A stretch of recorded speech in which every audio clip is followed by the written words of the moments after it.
Hey, it's Mistress Carrie reporting for duty from MCHQ for episode 129 of the Mistress Carrie podcast. And before we get to this week's guest, Sam Carter from Architects, I wanted to remind you about all of the new gear you can find in the online store at mistresscarrie.com. You can outfit your bar with the 7-in-1 bartender tool and a new set of coasters, plus pint glasses, shot glasses, and beer koozies.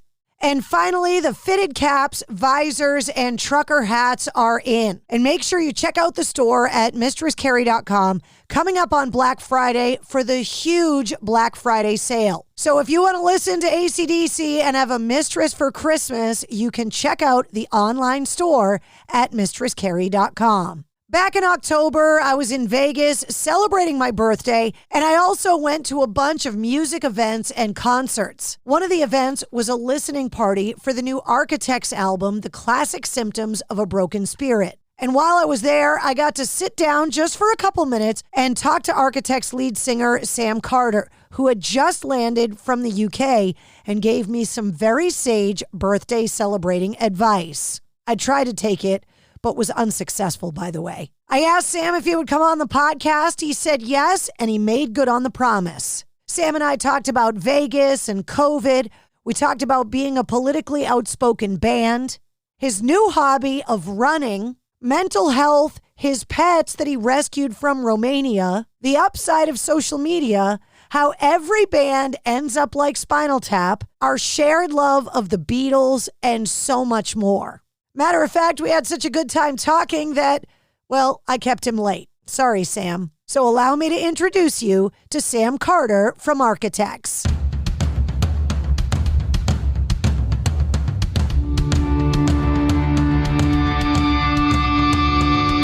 Hey, what's up? This is Sully from Godsmack. Strap on those boots, baby, because you are now in the trenches of the war room with the one and only Mistress Carrie right here on the Mistress Carrie podcast. What's up? This is Joe Rogan, and you're listening to Mistress Carrie. Her hair so lovely, pretty eyes. Hey, this is Brent from Shinedown, and you're listening to Mistress Carrie. Hey, Carrie, go put your bra on, girl. Hey, this is Steven Tyler, and you be listening to the baddest bitch in Boston, Mistress Carrie. What's up? This is Aaron from Stain, and you're listening to Mistress Carrie. Hi, everybody. This is Dave Grohl from the Foo Fighters, and you're listening to the one, the only Mistress Carrie. Hey, this is David from the band Disturbed, and you're listening to the baddest bitch in Boston, Mistress Carrie. Hi, Bruce Dickinson here from Iron Maiden. Yes, indeed, Miss Whiplash herself, Mistress Carrie, is here to unchain your brain. Hi, this is Flea from the Red Hot Chili Peppers. You're listening to Mistress Carrie. This is Dennis Leary. You are listening to my favorite, Mistress Carrie. Hey, this is Corey from Stone Sour, and you're listening to, you have the privilege of listening to Mistress Carrie. Oh, God. Oh, yeah. Sam, how are you? I'm good. I'm very well, thank you. Very well. How are you? I'm good. It's nice to see you again. I saw you in Vegas at the album listening party. Yeah, that was a good time. You gave me advice that I should, because my birthday was that weekend, that I should just start drinking at that moment and not stop drinking till I got off the plane. And did you listen? Almost. It's hard to consume alcohol while you're sleeping, but if there was a way, I would have done it. So I mean, if there was a way, it's Vegas. I'm sure they could probably put it into your AC or something. Yeah, I'm sure they'll vaporize it and just have you wear an oxygen mask with alcohol vapors in it or something. Yeah. Sounds like a good time in Vegas. Anything goes. It was. So thank you for being part of my crazy birthday weekend. And it was nice to get a chance to hear the whole album with you there. Was that weird for you? It was, it's interesting. I think at the start I was like, oh my God, this is so nerve-wracking, and then actually it was really nice, I think, to just meet everyone that has been supporting the band and be able to just say thank you. It's so interesting for us, and especially for me, to actually see it, because American radio is just this whole other beast of amazing radio stations in every single state. In the UK, it's like you have a few radio stations, but they're not as big as the ones that are in America that are like giant in their own state, and everyone's pushing all these amazing bands. yeah, just nice to actually see people and be able to say thank you for like supporting our band and being able to put like a face to a name and actually be able to be like, we genuinely appreciate you taking, shots on our band. It really does mean a lot to us. So yeah, it was nice to be able to convey that thanks to people properly, which can get lost over an email or a tweet or whatever. Like, be able to look into the whites in someone's eyes and be like, it really means a lot, And talk about kind of one extreme to the other, right? You go from everything that happened with COVID and kind of being forced to just hunker down and kind of deal with all of that. And then, now you're thrust into Vegas. Yeah. And back out on tour again. Yeah, you're out into America for 3 days, and then you come back, and then you're back to work, and everything's back to recording and back to getting ready for sessions at home, and then going out on tour next week. And it's been really nice, actually. I think so much of our world and of like touring bands' worlds and lives just changed overnight. I mean, everyone's lives changed, of course, but there was just we were the last ones back, really. Musicians. It was sort of like our job is playing to crowds, and that was a thing that was a no-no for a while. So yeah, just a lot of walking the dogs and being grateful for my health, and then now it's time to rock and roll again. And especially, I think, for rock fans, those live shows, I think, are more of our lifestyle than maybe other genres of music, where if you're a rock and metal fan, the live shows they're just part of your lifestyle. And so having those taken away from the fans was really hard for us too, because that's where all the freaks get together.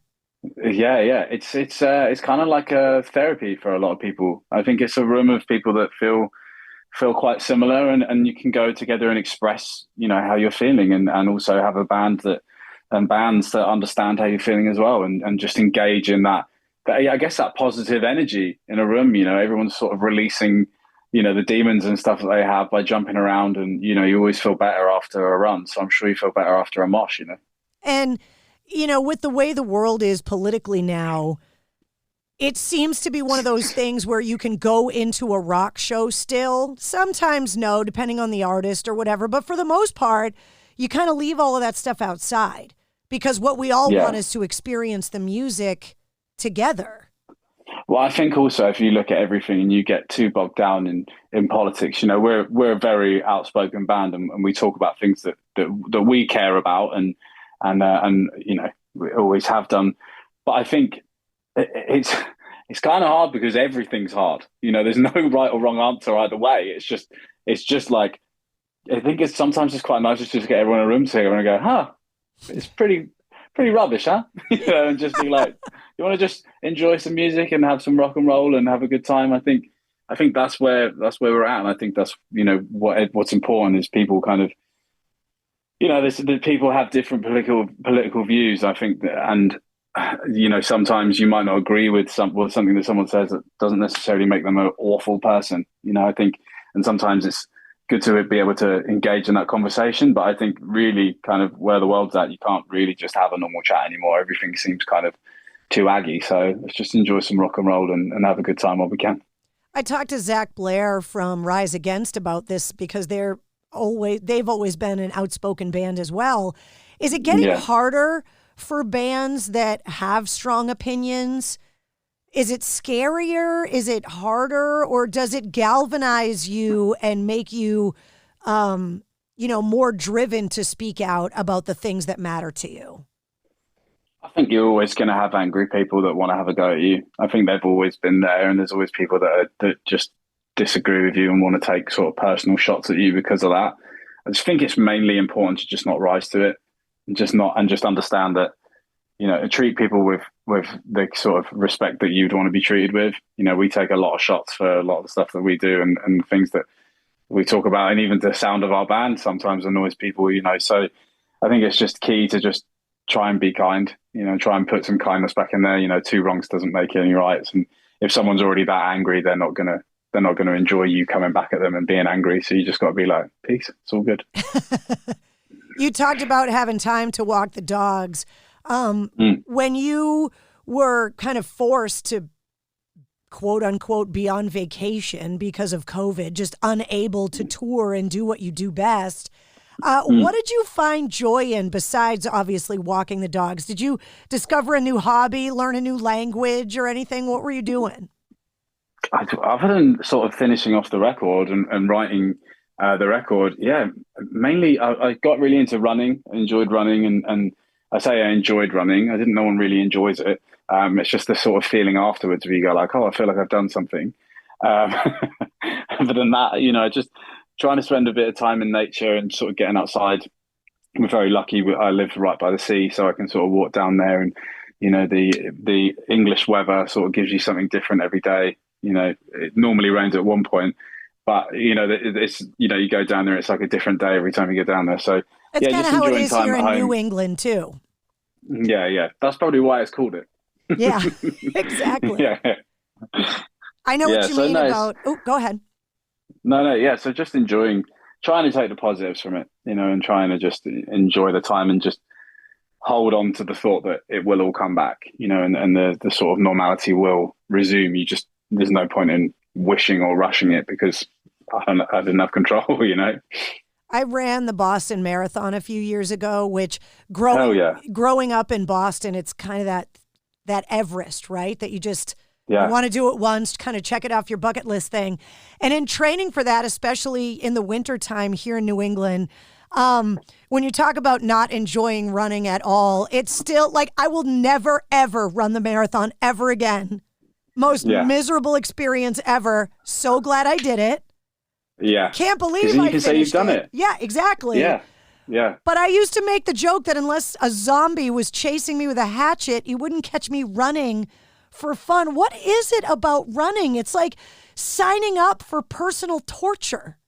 Yeah, it's one of those things. It's like the thing with the band, and I think that I always like when I'm on tour, I think is, and I sleep well on tour, is because I feel like I've accomplished something with my day. I feel like there's been that like hit of adrenaline. So I think when we were home for that amount of time, I was like, I can't just sit around anymore. Like I have to do something. And I used to go to the gym, but it didn't really tire me out as much as running. And I always avoided cardio like the plague, like you say, and was not interested. I know, we can't even say that anymore. We can't even say avoid it like the plague anymore. Oh yeah, avoid it like COVID. I didn't think I could do it. That was also a thing. I never thought that I could do a kilometer, let alone 5 or 10 or whatever. Ali, that's in the band, he'd been doing it for a while and was like, you should try this, and gave me a load of tips. And before I knew it, I was just running and enjoying records. It was a time to put my AirPods on and just run along the beach and just get to know albums and spend more time listening to music and podcasts and just getting the blood pumping around your body and just it's been so good for my mental health. That's the main reason why I always try and stay on top of it. It's like if I stop doing it for a while, I'm like, oh, okay, I'm starting to feel a bit tetchy. I need to get out for a run, and it always seems to have the answer. Do you go running when you're out on the road through whatever city you're in? We have done, yeah. I mean, I haven't since we've been on tour, since I've started probably doing it, but it's definitely something that I'm going to do and try and keep up. Again, you have so many hours in the day. It's good to do something to feel good about yourself and stay healthy and know that you can, give the best possible show. I never would have asked this question, and then it came up in conversation with Geezer Butler from Black Sabbath. So I blame him for asking you this question. But we started talking about his animals. And he dropped the little nugget of information that he names all of his animals after gangster rappers. And ever since then, I have to ask everybody what their dogs and cats' names are, because Geezer Butler changed the world for me. Knowing that all of his animals are named after people like Missy Elliott, it changed everything. Good. Yeah, exactly. It's so good. Yeah, I have Sophia, who's she's a little rescue dog from Romania, and she looks like a little fox. But she was called Sophia when I got her. I got her name tattooed on me. I love her. And my other dog is called Lucky, and I found Lucky when I was on tour in Romania. She was outside our tour bus, and she was looking really ill. And we managed to get her back home, and now she lives in England with me. And she was really ill. She was really close to, she was like a week away from dying. And that's why she's called Lucky, because she came and found the tour bus, and then it was a whole ordeal. But she's in England. She's been here for 3 years now. So yeah, I've got the two little rescue dogs. I'm sure that was a really easy thing to get a dog from Romania into England. It was insane. Sophia was really easy, because obviously they had all the charities and stuff set up so that they can come through. So it's quite common in the UK because they have so many stray dogs over in Romania. But actually with Lucky, I had to try and find someone that would come and take her, because our bus was leaving the car park where she was at 5 a.m. For us to come home. And I wasn't able to take her on the bus. I tried to get her a hotel room, and the hotel wouldn't let me get her a hotel room. I tried to pay double for her to get a hotel room, and they said no. I spoke to the promoters. They said no. Everyone associated with the show said no, they couldn't help, and because they just don't care about dogs, really. Not everybody, but everyone I spoke to didn't care about dogs. And then I had no option but to just tweet. I was like, if anyone is in Romania, came to our show tonight, if you could come and pick up this dog and look after it until 10 a.m. when this charity that I got my other dog through can come and pick her up, I'll be eternally in your debt. And a girl called Maria came and turned up, and she came and took Lucky and looked after her overnight. And then the charity came and picked her up and gave her the medication she needed and helped her sort of, get some food and put some weight on. And then they brought her over to me. It was like the day before my birthday. So it was, amazing, really amazing. But it was just nice. I couldn't leave her. She was just such a lovely dog, but she just wasn't eating and was so kind to every single member of our crew and band. So I just sat in the car park with her for 4 or 5 hours until we got everything sorted. And now she pushes me off the sofa. So it's all good.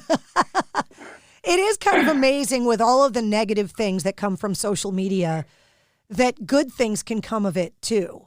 Yeah, it's amazing. That's the thing as well. Like, and so many times with this band, we've raised so much money for important charities like Wonder Dog Rescue, Romanian Rescue Appeal, so many charities where you can kind of show a thing that you're passionate about and ask for help and show that these organizations need help and these charities need help. And our fans are always super supportive and always really, really, dig in their pockets and give what they can. And they've, more than they know, they've probably saved a lot of these organizations. I've been to Romania once. I saw Judas Priest there in Bucharest before the pandemic. And I'd always heard that metal fans in that part of the world and hard rock fans in that part of the world were insane. And I got to experience it. I was like, oh my God. Yeah, they love it. They really love it. And it's the same. Europe is just metal heaven. It's like there's so many amazing festivals that go on throughout the summer and people just really, really care about music out there. And it's just, so great to be in a band and to be able to go and do all these festivals and just see how much it means to everyone. It's just, a blessing. But they're up for it over there. I always was envious of all those big kind of metal and rock festivals in Europe. And it seems like slowly the United States is kind of creating those big benchmark festivals as well. Yeah. It seems like that's happening now. You see a lot of bands sort of putting their touring around it.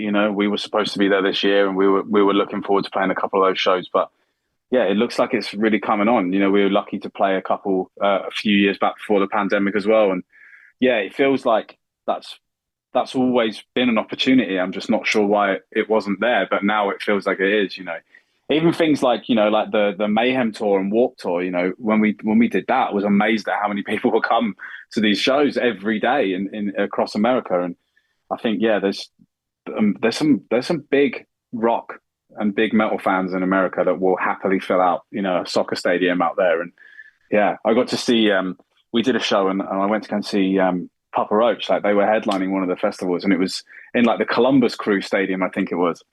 I just remember just looking out as they were playing their set and just being like, there is so many fucking people here just losing their minds. I loved it. So it's going to be cool to be able to come back and do them and at some point be able to, climb up that list of bands as well. I mean, it's not going to last because obviously, as you know, rock is dead, obviously. So, of course. Yeah. I always forget that. Yeah, I mean, why are we even bothering? Because it's dead. Gene Simmons says it's dead, so it's obviously dead. I feel like he just says it every time they have a tour or something.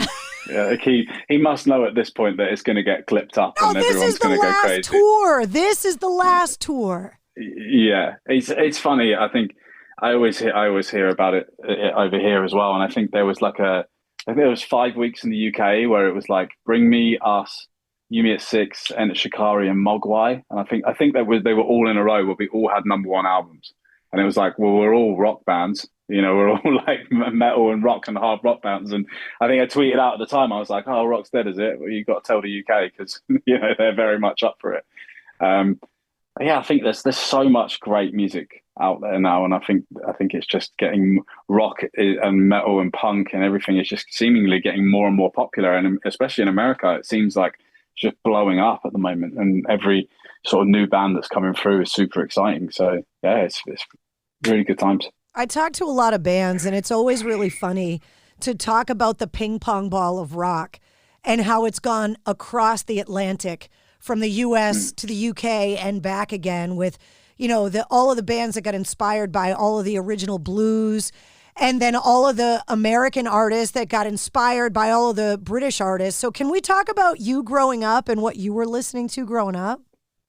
Just the Beatles, Zeppelin, the Stones, which is, as you say, like all influenced by everything that was coming over from America.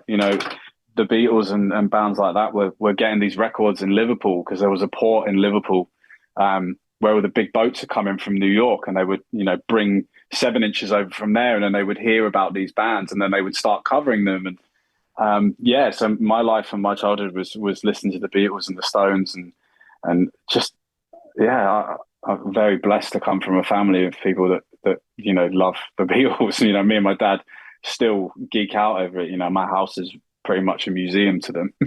So yeah, it's amazing. I think really when you see, like you say, like the ping pong of things that sort of happened and started over here, and then going over to America, and like where folk started really kicking off, with Bob Dylan, and seeing everything evolve from there into like Sabbath, and then it's just amazing, sort of the trajectory of rock and roll and the history of it. And it's something that massively fascinates me, obviously, because, I've grown up listening to it and, hearing the stories of how it all started and why they started recording and what they were recording. And how they were recording.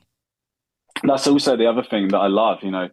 We've had the joy of being able to go to Abbey Road a few times, and we've recorded a full album there with an orchestra. And we did that in Studio One, which is where the Beatles recorded all their strings and where they did the All You Need Is Love video and Day in the Life video. And, I'm a Beatles nerd, so for me, seeing that history is there. But what's so staggering about it is these bands were just going in and writing songs and having to remember them, not demo them, go in and be like, if it's good enough, we'll remember it, and then track it perfectly and sound perfect and still be able to be played now up against, bands that have all the tricks of the trade. And, Pro Tools, Auto-Tune, all of that. Yeah. Yeah. And, John and Paul and the rest of the boys going in there and just, writing songs that literally live in everyone's heads rent-free forever, I talked to Tyler Connolly from Theory of a Dead Man, and he recorded at that studio as well, and went into the room where he was allowed to listen to some of the original Beatles masters. And he listened, he told me the story about listening to A Day in the Life. And he said that the guy at the studio told him, listen really carefully at the end of the song, turn it way, way up. And at the very end, you hear someone's chair turn and squeak and someone go, shh. And they left it in. Yeah, it's so good. What's amazing is when you listen to that now, obviously A Day in the Life finishes with that massive piano hit. Whereas like if you were to do that now, you would just have one piano and then just coat it in reverb and delays, right? But I think they had 10 or 12 pianos in that room, and they all had to hit it at exactly the same time and have their foot on the sustain pedal and just sit there.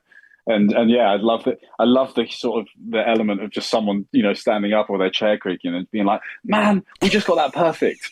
Like, and then they're like 12 times today. Screw it. We're not doing it again. Leave the squeak in there. Yeah, I think after a while you're like, mate, we've spent so much money on tape. We can't keep going through this. And of course, the Spinal Tap thing, it's like there's no, you can't bring up the word sustain and have Spinal Tap like not get brought up at all. That's a big part of our history, of course. That's the biggest part. Let's leave the Beatles and the Stones and Zeppelin. They're the real gods. Yeah, just as long as we can keep Spinal Tap. I think, but that's the thing. It's still so relevant. There's so many things that you say on tour or on stage, or if you see, a bit of production that you're trying to do that just hasn't worked out, and you just imagine it's just like the little tiny Stonehenge coming in, or just like, walking or trying to find the stage door, like, hello, Cleveland, hello. It's all the same. It's all the same. I just saw Aerosmith recently celebrate their 50th anniversary in Boston at Fenway Park. And they put a piano up on the Green Monster so that Steven Tyler can do Dream On. And they had issues with it. And every single person I was with made the Stonehenge joke from Spinal Tap. That's single one. And do you know what? It's such a relief to hear. I always find, whenever you hear like a technical issue or something at a show, normally you would be like, oh, that's really shit. I feel so sorry for them. But every band goes through it. So when you hear it, you're like, it's not just us. It's not just us. There's some other band, there's some other poor sods running around, trying their hardest to make it work. And you just, you're like getting stuck in a cocoon. Yeah, we just exactly. Or just exploding. Yeah. And just left a little green globule on the stool. What's the worst thing that happened to you? Have you fallen off the stage? That seems to be the thing. Yeah, I've been rugby tackled off stage before. That was in Prague. We were opening up for Under Oath. This was probably 11 or 12 years ago.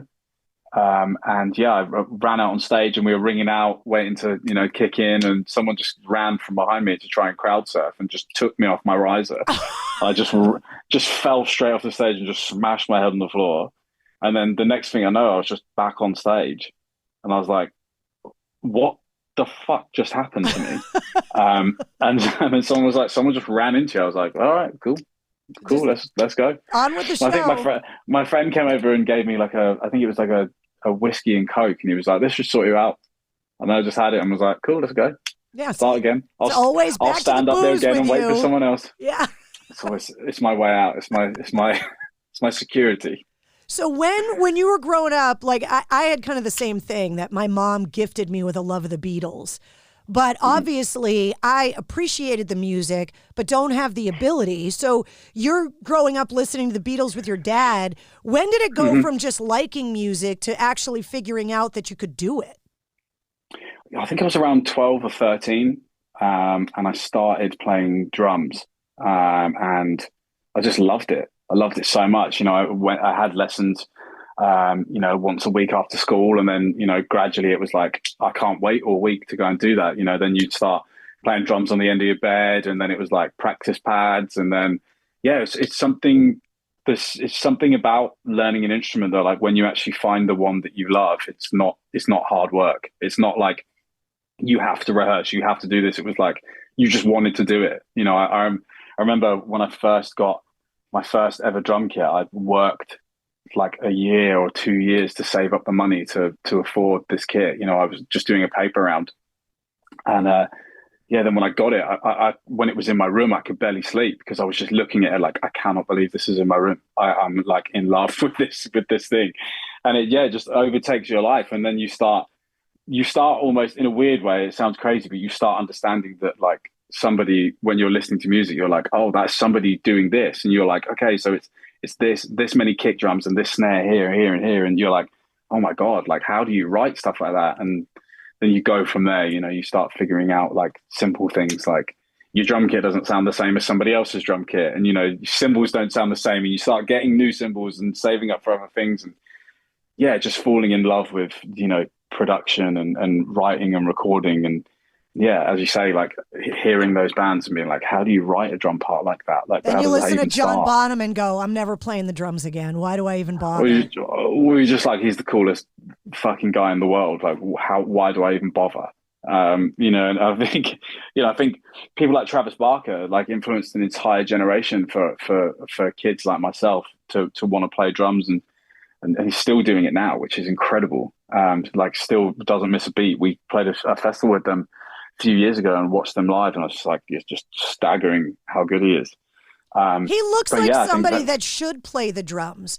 Like it, yeah. The way he plays, it takes his whole body, but it looks like it's like you can see his soul. He's meant to play the drums. It's really weird. But yeah, he's totally born to play the drums. Totally. And I think, yeah, as I say, like there's a reason it inspired so many kids in our generation to do it. You know, so many drummers in the rock and metal scene and punk scene will probably owe a lot of their careers to that man.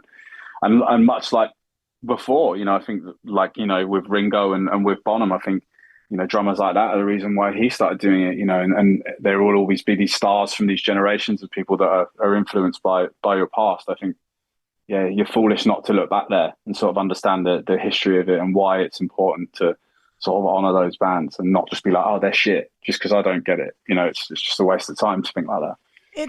There's a long history of lead singers that used to be drummers too. There's a lot of them. We just hate being at the back. We have to be at the front. You start doing one too many fills, and everyone's like, "No, that's enough. That's enough now." Yeah, with me, it was really interesting. I was in like 3 or 4 bands at the time, and I was working a job, and I would go to work, and then I would go and rehearse in the town where I worked. So I'd have to it's like a 40-minute train ride to where I worked because I lived in a little village. So I would take my cymbals and my snare drum every day, go to work, go to rehearsals, go home, do the same like 4 days a week. And, you know, I was just so desperate for any band that I was in to be able to go on tour or to be able to, you know, make that my life. And then I started another band because I wasn't tired enough. I was young. I still had energy, with a few other friends from other bands, and they needed a singer. And I'd done a few backing vocals for other bands that I played drums in because nobody else wanted to do it. And I was like, I'll do it. I want to be at the front. And we started a band, and we sounded kind of like that band Hopes Fall. It was like, yeah, like sort of melodic-y, dreamy, sort of post-hardcore-y, pitched kind of vocals. And we got on a Bring Me the Horizon show. I think it was like one of their first headline tours or something, or one of the first. It was a long time ago. And the Architects had toured with Bring Me the Horizon. So my band opened for Bring Me at this really small show in Brighton, and the Architects were there. And their singer had quit the day before, or was it the day after? I think it was the day after, but they had just seen me performing with them. And the day after the show, Ali, that plays bass in the band, came into where I worked because we worked on the same street, and was like, we would love it if you would come and try out for our band. And I was like, well, I can't play drums that fast. So I can't, because you have double kick and I couldn't play double kick. And he was like, no, you idiot. Matt's the singer. We want you to come and try out vocally. I was like, oh yeah, sure. Fine. Yeah, absolutely. Yeah. I knew that. Absolutely. And from there, it was a no-brainer for me. I hadn't met them all properly. Well, I had met them very loosely, but it was the fact that they had been on tour in Europe and the fact that they had toured with some bands that I loved. I was like, absolutely, like, count me in, let's go. Do you remember the first song you ever wrote? Were you doing it even before you were in bands? Yeah, I remember writing a song with my friend when I was like, when we first started writing music together, because he learned bass at the same time that I learned drums. And we wrote a song called Just Good Friends. And the lyrics were just good friends, just good friends. We met when we were 3. We met when we were 3. And that was it. That was it. Just over and over and over again. You guys need a Grammy for that. Absolutely. Absolutely. It's sort of early Beatles influence, you know? Yeah. I have to ask you this question because I ask all songwriters on the show this question. This is a songwriting craft question. Any genre, any artist, doesn't matter. But give me an example of a song that you think is perfectly written. A song that you covet that you think that is an example of perfect songwriting. But then you got to break it down and tell me why. I think Yesterday by the Beatles is just genius. I think actually like the story behind it, and Paul saying that it came to him in a dream and that he heard the chords in his dream and then took it to the studio and was convinced it was somebody else and was like, who is this song? And was like playing it out loud. He didn't have the melody. He didn't have the word yesterday. So the lyric was scrambled eggs. So he was singing it, saying scrambled eggs. And the rest of the band and George Martin and everyone else that was recording it was like, no, we've never heard this song before. This is absolutely fine. And then the fact that he just carried on playing it and was so convinced it was somebody else's, but then quickly realized that it was him and he had just written it in his sleep, basically. All the chords had come to him in a dream. And then now it's probably one of the most covered and successful songs of all time. And it was just, he just happened to have a piano by his bed when he woke up to remember it. I just think music really at its root is just very pure and like, you know, it doesn't need to be overthought and there shouldn't be rules and what you should and shouldn't do. I think if you think something's brilliant and you haven't stolen it from someone, then you should push it. And I think, you know, that really shows because it's just a genius song. I think, and again, it's so good because it's one of those songs that again just moves through generation to generation. It doesn't sound dated. It sounds like it could be on like a record now, you know. Why don't I have dreams like that? So I wish I had them as well. Seriously. Have a bit more money. Yeah.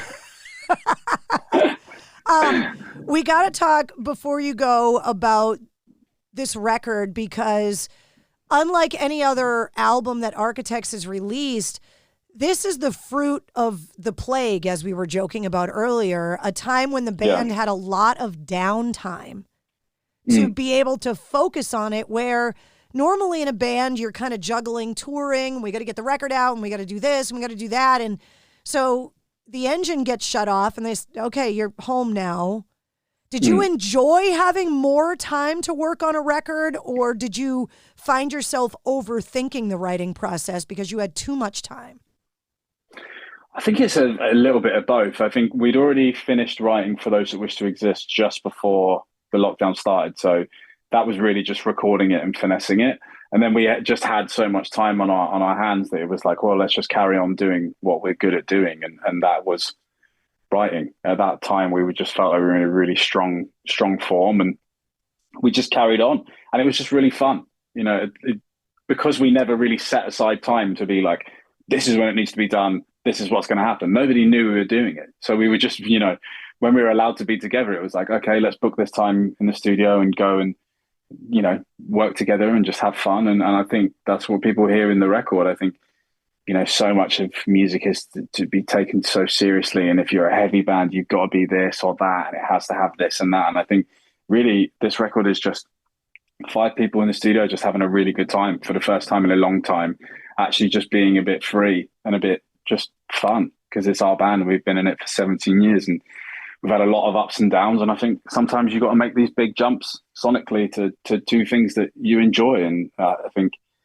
I love this record. I'm very proud of it. I think it's, but mainly I'm just proud of it because I listen back to it and I just remember all the fun moments and the silly bits from it. You know, not that I think the record's silly or anything like that. It's you know, it's really heavy and the subject matter is really heavy. But I think actually just being 5 mates in a studio in the middle of the countryside in Devon it's just a great record that is just always going to be in my mind of you know, for the rest of my life, that I loved that time. I was going to say, the Symptoms of a Broken Spirit doesn't exactly reflect the fun you had in the studio. No. It's a pretty serious album title. Yeah, it's pretty there. It's pretty on the nose, but I think it's just classically English. You know, you have to be a little bit sarcastic with it and go, oh, things are shit. What are you supposed to do? I can't change it. You know, you just got to get on with it and try and, you know, make each other laugh and big up people around you and you know, spread that love. I looked at your tour dates before I talked to you today, and there are some gaps. Is there a North American, a U.S. tour that's going to get announced soon, maybe? Any I would hope you so. want to give me? We were so unfortunate with America. I mean, the first one we had to pull was literally right in the middle of everything. And then the second one we pulled because there was just no way to make it work. We were so desperately, frantically running around trying to get these visas sorted out, but everyone else in the world was trying to get to America. And it's like, at the end of the day, people need to understand that it's a business that we front, and we could have lost an insane amount of money if we hadn't have got those visas and booked everything and had gone out there, and we probably would have had to have gone and got jobs, you know. Whereas this way, we lost a lot of money, having to pull out of it, but we knew that it was the right decision to make, and the stress was really quite worrying. So it's not something we did lightly, but I just think we'll be back. I trust our American fan base to still be there, and everyone's been so lovely and supportive of and understanding. You know, there's so many bands that it's happened to. You know, our friends in Malevolence, North Lane, it happened to as well. It's just the doors are opening to a normal sort of touring world, but there's still parts that are a bit tricky. But yeah, we'll be back soon, and I think we're just buzzing to be back out there. You know, our whole team is in America. Everyone out there is so supportive, and I want to come over and just sort of be able to pop into every radio place that's supporting us and say thank you properly. You know, and that was one of the things that I mentioned to people when I was in Vegas. I was just like, I want to make this more of a proper relationship, and, you know, be able to be like, cool, we're coming through town. Do you want to come for a show? Let's go for a drink, and be able to just, you know, show people the actual appreciation of the support that they give us. And especially just over the last couple of years too, the way that the podcast world has expanded because of the pandemic. Having people hunkered down. I mean, now getting to work out of my own studio, it's like, it's nice and clean in here. It's nice. It's so great. It's so great, isn't it? I love it. I have to jump off because I've got another phone call. Shit, I got to let you go. It's all right. I just didn't want to stop it because it was a really great interview, and who knows, maybe the one afterwards isn't. So I was trying to enjoy it for the 10 extra minutes. Well, it was really nice to meet you in Vegas. Thank you so much. Congratulations on the record. And when you guys do make it back to the States, I will see you then. Absolutely. I really look forward to it. And thanks for your support. It's really kind of you. There he is, Sam Carter from Architects. The band's latest album, The Classic Symptoms of a Broken Spirit, is available everywhere. And, well, you're just going to have to keep an eye on the events calendar at mistresscarrie.com to find out when Architects finally release tour dates in North America sometime in 2023. If you're looking for Sam and Architects online, you can find all the links to their websites and social media in the show notes of this episode. You'll also find all the Mistress Carrie links as well.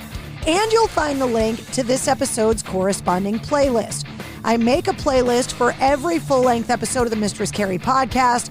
It's filled with my guest music and also all of the artists and music that we referenced in the interview. If you liked what you heard, don't forget to like, follow, and subscribe to the Mistress Carrie podcast.